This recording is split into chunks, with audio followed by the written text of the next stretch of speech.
The current weather forecast calls for a warm-up, which results in a high. The current weather forecast calls for. I have to scream! I told you speak up, but you have to scream. Okay.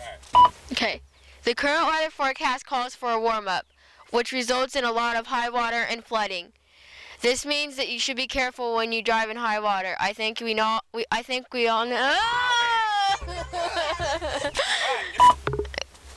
The current weather forecast calls for a warm-up, which results in.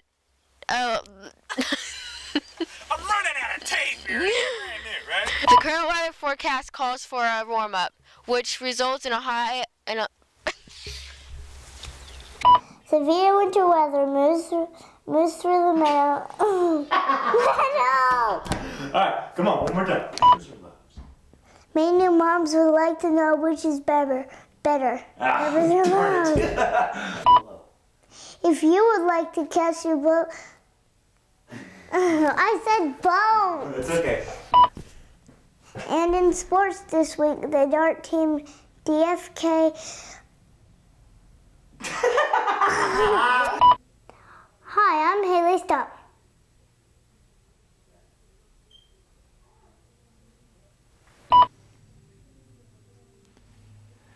And I'm Patrick Stubb.